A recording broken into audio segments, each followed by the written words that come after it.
자, 이제 계약 총칙 두 번째, 계약의 효력에 대해서 한번 정리를 해보죠. 앞에 제1관 계약의 성립, 법조문 다 읽으셨죠? 뜨끔? 잠시, 그죠? 멈춤 버튼 누르시고 꼭 한번 읽어보세요. 그리고 한번 시작하자고요. 그죠? 자, 이제 두 번째 제2관 해가지고 계약의 효력, 이렇게 나와 있죠. 보니까 이제 그 몇 대 뭐 쌍무계약의 성질이다 이렇게 나와 있습니다. 우리 매매교환 임대차는 뭐예요? 양쪽 쌍방이 의무가 있는 계약이다. 그래서 쌍무계약인데 성질을 보니까 결련성이라는 게 있더라. 결련성? 끈끈한 관계? 우리 결련성이 저기 앞에 물권 파트에서 나왔죠. 유치권에서 성립 요건, 유치권의 발생 요건에 우리가 320조에 그 결련성, 관하여 생긴 채권 이렇게 되어 있죠.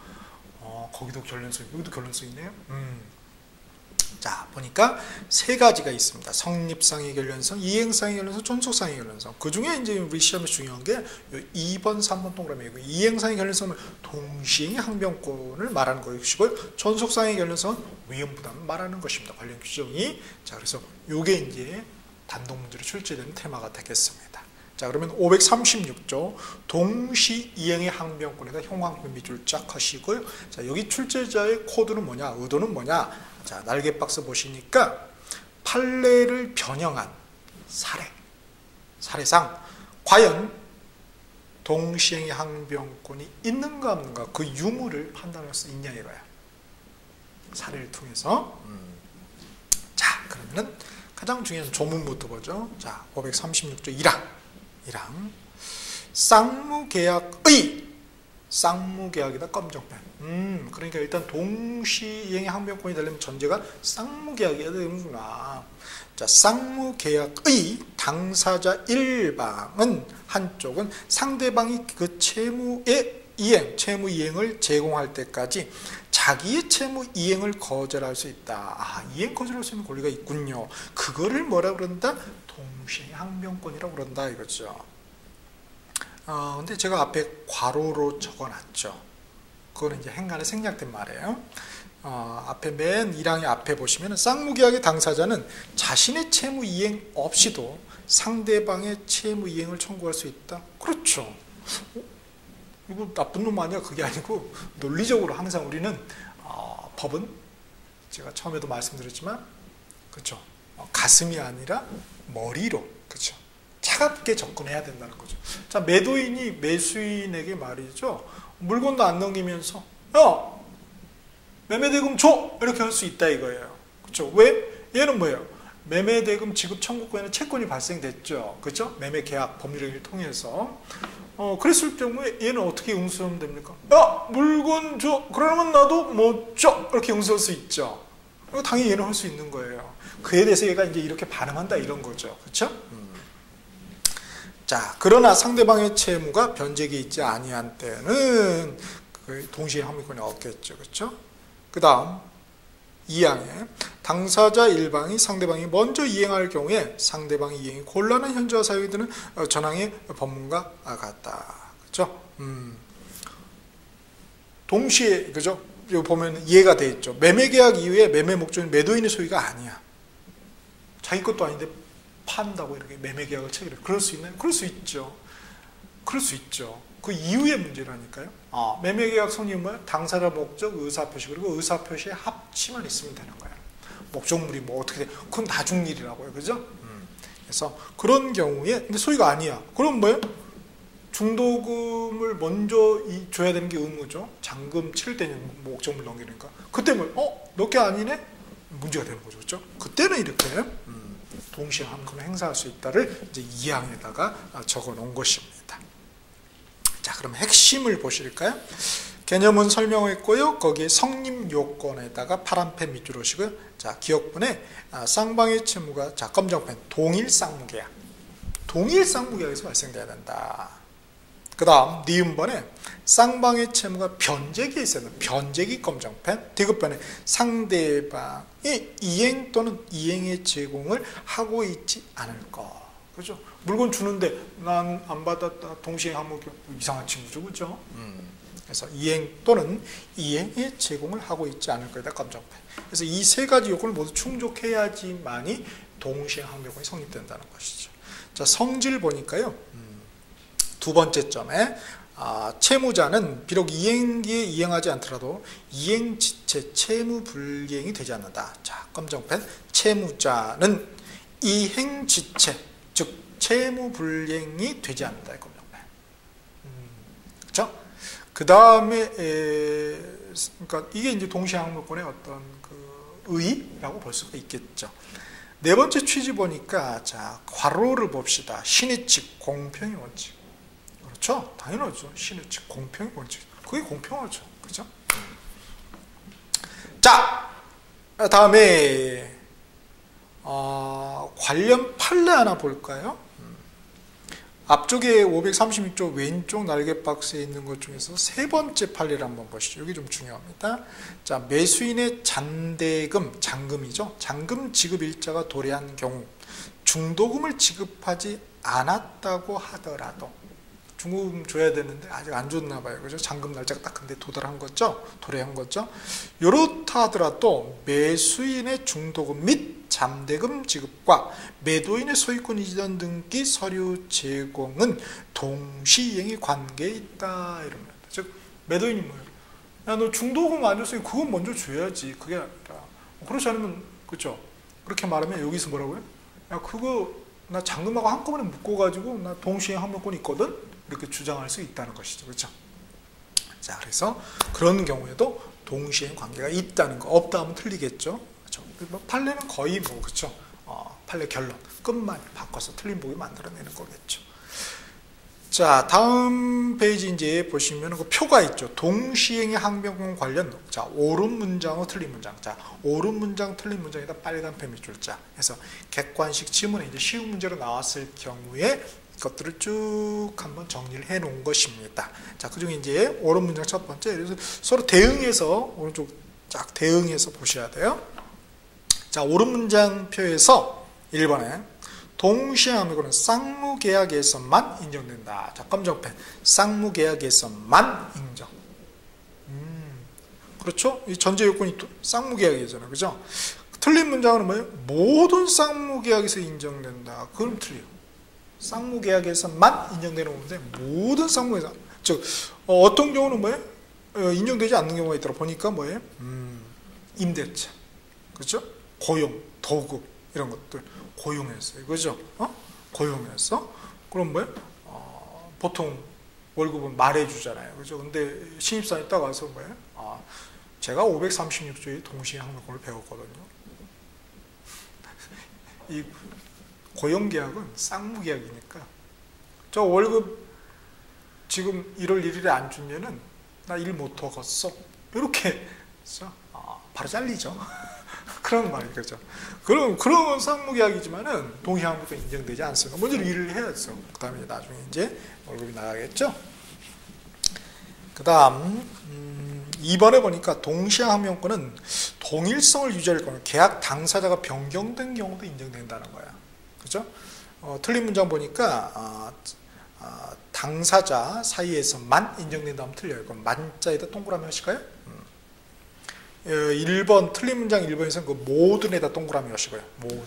그것 때문에 틀리다 이거죠. 만자 하면 틀리다는 거죠. 그 다음에 옳은 문장 3번. 자, 동시행항명권이 붙은 채권은 자동채권으로 하여 상계할 수 없다. 자, 자동채권 없다에다 검정펜. 수동채권이 있다에다가 검정펜. 자, 그래서 이렇게 되는데요. 자동채권 하면 자동이니까 뭔가 할 수 있을 것 같은, 그렇죠? 언어적 함정에 빠질 수가 있는 것이죠. 그래서 없다. 이거 주의하시고요. 그렇죠? 자, 상기라는 건 서로 까는 거죠. 그죠? 나도 100만 원 받을 거, 얘도 100만 원, 100만 원 줘야 되는데 내가 받을 게 있어요. 그죠? 그럼 요쪽, 그죠? 이렇게 상계하는 쪽의 채권을 뭐라고 한다? 자동채권. 상계받는 쪽의 채권을 우리가 수동, 받을 숫자에서 수동채권이라고 합니다. 뭐 굳이 그것까지 알 필요는 없지만 여하튼 자동은 없다. 수동은 있다. 헷갈리시면 안 됩니다. 그래서 서로 반대로 해놓으면 틀리죠. 그래서 3번 틀린 문장에 그 있다 없다에다 검정 동그라미 하시기 바랍니다. 4번에 동시항명권을 행사하여야 이행지침을 면한 것은 아니다. 그래서 4번 틀린 보기 보면 틀린 문장 보면은 동시행 항변권은 행사의 만 이행지를 면하는 것이다. 그럼 틀리다 이죠. 만에다가 검정 동그라미 하시고요. 어떤 경우는 만자가 들어가면 옳고 어떤 경우는 틀리고 그렇죠. 그래서 그런 것들을 이제 주의하자는 거죠. 그 다음에 4번에 보니까 5번에 에서 틀린 문장 보죠. 동시항변권에 관한 원형은 소멸시효에 영향을 미치지 않는다. 않는다에다 검정 동그라미. 미친다 하면 틀린다는 거죠. 진짜 미치는 거죠, 그러면. 그 다음에 6번째 틀린 보기 봅시다. 틀린 문장. 이행의 적용이 계속되지 않더라도 과거 이행의 적용이 있었다는 사실말로 상대방의 동시항변을 소멸한다 하면 틀려요. 소멸하지 않습니다. 한다에다 검정 동그라미. 그 다음 7번 옳은 문장 보죠. 쌍무계약의 각 당사자는 자신의 채무 이행 없이 상대방의 채무 이행을 청구할 수 있다. 그렇죠? 자신의 채무 이행 없이 상대방의 채무 이행을 청구할 수 있다. 검정펜 밑줄자. 그렇죠. 먼저 청구할 수 있죠. 그럼 여기서 동시항변권으로 응수를 한다는 것이지요. 오른쪽 틀린 문장에서 7번 동그라미에서 맨 끝에 없다에다 검정 동그라미. 그 다음에 8번에서 연기적 항변권이죠. 그렇죠. 연기하는 게 불가하다. 영구가 아니다는 거죠. 그렇죠. 그래서 틀린 문장 8번에 영구적이다. 검정 동그라미. 그 다음에 9번에 옳은 문장 9번에 배제 특약 유예에다가 검정 밑줄. 즉 536조 동시항변권은 임의 규정에 불과하다는 것이죠. 그래서 임의 규정은 배제 특약 해도 안 지키기로 해도 서로 합의만 한다면 특별한 약정만 맺는다면 뭐예요? 유효하다는 것입니다. 그 다음에 9번 틀린 문장에서 무효에다가 검정 동그라미 하시고요. 그 다음에 10번 틀린 문장에서 법원이 직권을 고려할 필요는 없습니다. 그래서 고려해야에다가 검정 동그라미. 그래서 틀리다는 것이에요. 자, 다음에 또 펴봅시다. 동시행의 항변권이 인정되는 경우, 자, 인정되는 경우에다가 빨간 펜 밑줄 하시고요. 어떤 경우에 인정되느냐? 우리 민법 법조문에 나와 있는 인정되는 법조문을 갖다 우리가 뭐냐면 명문이라고 합니다. 명문, 그렇죠? 명확할 명자, 밝을 명자가 있어서 문구, 명확한 문구, 명문으로 인정되는 경우. 법조문에다 밑에다가 명문이라고 하나 써놓으실까요? 명문으로 인정되는 경우에서 7가지를 적어놨는데 1번에 이제 우리 317조 우리 전세권 소멸시 기억나시나요? 전세권 파트 물권에서 그렇죠? 전세금 반환해달라고 할 때 뭐 해야 됩니까? 이쪽에 이 전세권자가 전세권 설정자한테 뭘 전세금 반환하시오. 그럼 여기서 뭐라고 그래요? 나도 동시에 항변권 있거든. 너 이거 말소등기, 전세권 말소등기 하는데 필요한 서류, 그죠? 그다음에 이거 전세 목적물 인도해 줘야죠, 그렇죠? 요게 전세금 반환하고 동시행 관계에 있다 해서 우리가 이미 317조에서 배웠습니다. 그 다음에 이번에 계약 해제로 인한 원상 회복 의무 해서 자, 요거 검정펜 오죠. 해제로 인한 원상 회복 의무. 해제라는 법률 행위라면 법률과 원상 회복 의무가 발생되거든요. 그래서 그때 동시행의 관계에 있다는 것입니다. 자, 해제로 인한 원상 회복 의무에다 검정펜 밑줄 하시고요. 그 다음에 5번 동그라미 매도인의 담보 책임. 우리 이제 여기 매매 계약편에서 아주 자세히 배울 겁니다. 자, 매도인의 담보 책임에다가 검정 동그라미. 그 다음에 이제 판례로 인정되는 경우가 있죠. 거기서 세 번째 임대차 종료 시 목적물 반환 의무하고 보증금 반환 의무, 그렇죠? 이때 이제 동시행 항변권이 인정되죠, 그렇죠? 유치권이 성립되는 게 아니라. 그래서 우리가 앞에하고 비교를 했었죠, 물권 편에서 유치권에서.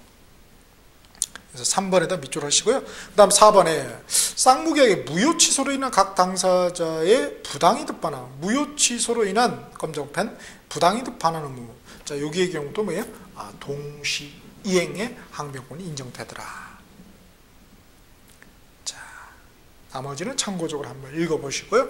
자, 다음 페이지 보시면은 537조 바로 위에 위험부담이라고 되어 있습니다. 자, 위험부담에다가 형광펜으로 밑줄 쫙 하시고요.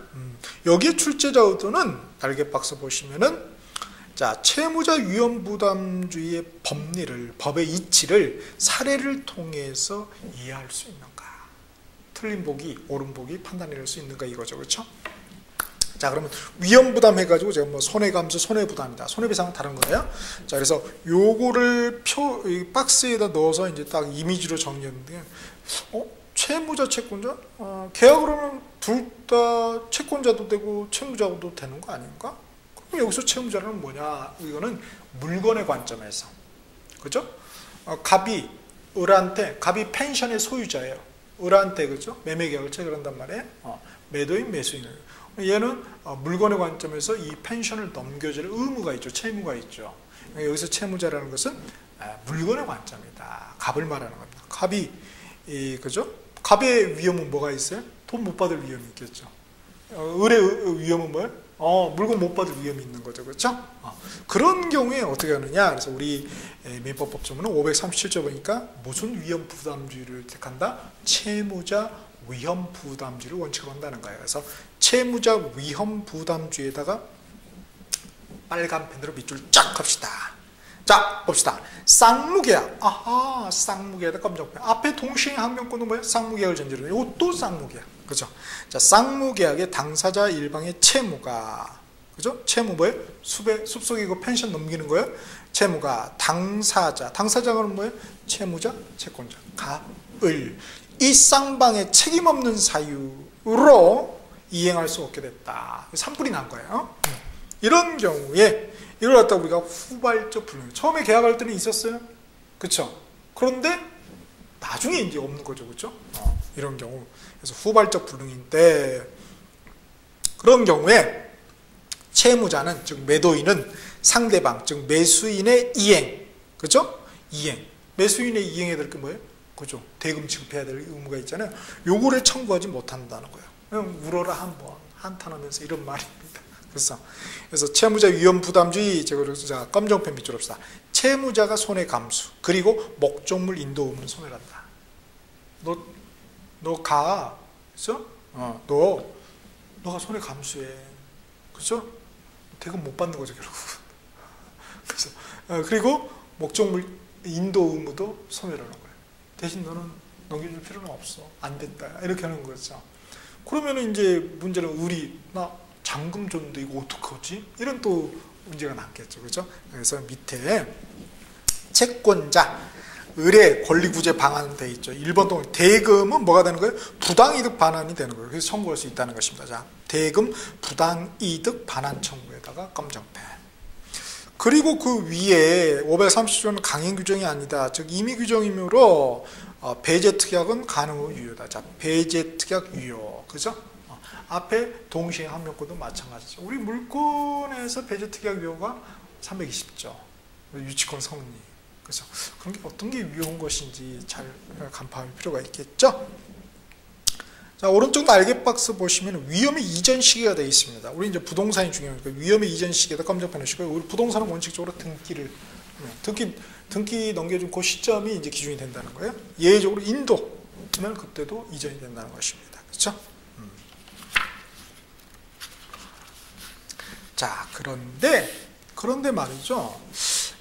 이제 원칙은 채무자 위험 부담주의가 적용되는 게 원칙인데 위험에 대해서. 근데 예외적으로 채권자, 을이 부담해야 되는 경우가 있더라. 예외적인 경우죠. 그게 이제 538조에 규정이 되어 있습니다. 그래서 채권자, 귀책사유에다가 검정펜 밑줄 하시고 고의 또는 과실 써놓읍시다. 귀책사유라는 것은 고의 또는 과실을 말하는 거예요. 귀속되는 책임의 사유가 있다 이거죠. 그게 뭐냐? 고의 과실이다. 채권자가 고의 과실이 있었어요. 고의 과실이 있었다. 얘가 불렸나? 이런 거죠. 자, 인한 이행 불능이죠. 자, 1항에 보니까 쌍무계약의 당사자 일방의 채무가 채권자의 책임 있는 사유. 앞쪽은 뭐였어요? 쌍방의 책임 없는 사유죠. 여기는 채권자에게 책임 있는 사유로 이행할 수 없게 된 때는 후발적 불능인 거죠. 이때 채무자는 상대방의 이행을 청구할 수 있다. 잔금, 대금 달라갈 수가 있다는 것입니다. 역시 채권자의 수령 지체 중에 당사의 책임 없는 사유로 이행할 수 없게 된 때도 같다. 넘겨받을 때가 됐는데 안 넘겨받아요. 계속 지체를. 그런데 불이 나버린 거. 잔금 줘야 된다. 대금 줘야 된다. 이런 말이죠. 2항에 전항의 경우에 채무자는 자기의 채무를 면함으로써 이익을 얻은 때에는 이를 채권자에게 상환하여야 한다. 그게 합당하죠. 채무도 면하고 이익도 얻는다. 둘 다 먹겠다. 아유, 염치가 있어야 사람이, 그죠? 염치 좀 있으세요. 이걸 쓰는 겁니다. 조문에다가. 그렇죠? 별거 아니네. 그다음 밑에 이제 이걸 이제 정리한 거예요. 그래서 채무자 위험 부담주의가 적용 안 되는 경우, 즉 채권자 위험 부담주의가 적용되는 경우, 예외적인 경우죠. 자, 빨간 펜 채권자 위험 부담주의에다 빨간 펜 밑줄 하시고요. 자, 검정 펜 1번에 채권자 책임 있는 사유, 검정 펜. 2번에 채권자 수령지체, 3번에 배제특약, 배제특약. 그렇죠? 요 세 경우에는 채권자가 그 위험을 부담해야 된다는 것입니다.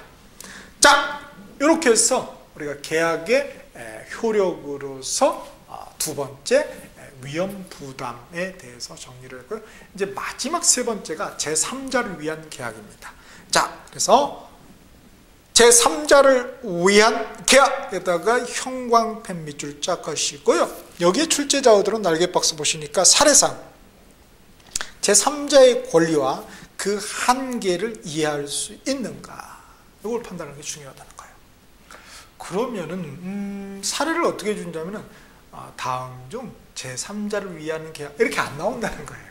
이렇게 안 나온다. 대부분 무슨 예를 들어요? 매매의 예를 드는 거죠, 그죠? 그러니까 매도인 갑이, 그죠? 자기의 채권자 병에게 그죠? 돈을 갚을 게 있다. 그런데 그거를 위해서 자기의 토지를 갖다가 을과 계약하는 계약을, 매도 계약안을 체결했다. 그게 뭐예요? 그게 바로 제3자를 위한 계약의 하나의 사례가 되는 거죠. 그렇죠? 그럼 딱 보고 이거 매매 문제인가? 제가 매매합니다, 진짜. 매매 문제가 아니라 뭐예요? 계약 총칙, 채권 총칙, 계약 총칙 파트의 계약의 효력의 세 번째인 제3자를 위한 계약의 법리를 묻는 문제구나. 번지수를 잘 찾아가야 돼요. 번지수. 굉장히 중요한 겁니다, 사실.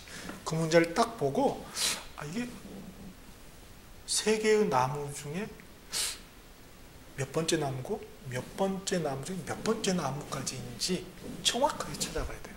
번지수를 잘못 찾아가면 어떻게 됩니까? 그죠. 주거 침입죄가 되는 거예요. 쇠고랑 차는 겁니다. 자, 그럼 봅시다. 그래서 그 그림으로 딱 역삼각형이 돼 있죠. 그렇죠. 그래서 우리가 이제 사례 문제 풀 때는 이게 그림을 잘 그려야 되잖아요. 보통 일자로 오고, 그 다음에 대리행위의 경우는 삼각형으로 오고, 제3자를 위한 경우는 역삼각형으로 이렇게 그런 게 좋아요. 자, 그래서 요약자, 매도인을 이제 요약자로 부르는 것이고요, 매수인을 낙약자라고 부르죠. 그래서 둘의 관계는 뭐예요? 보상 관계다. 그리고 둘이 계약의 당사자죠. 그리고 수익자, 제3자를 수익자라고 불러요. 그래서 낙약자하고 수익자의 관계를 수익관계다. 요약자하고 수익자는 무슨 관계에 있겠어요? 원인관계. 이런 원인 때문에 이런 보상관계를 체결한 거죠. 그렇죠? 그래서 뭐 대가관계다, 내부적 관계다. 요약자, 수익자 그 내부 간의 관계이기 때문에 내부적 관계다, 이런 말을 합니다. 그래서 문제가 생길 경우 내부에만 영향을 끼친다. 그렇죠? 자기들끼리니까. 그렇죠? 자, 그래서 제3자를 위한 계약, 그죠? 결국 여기의 핵심은 법률 관계죠. 이 관련 당사자, 그죠?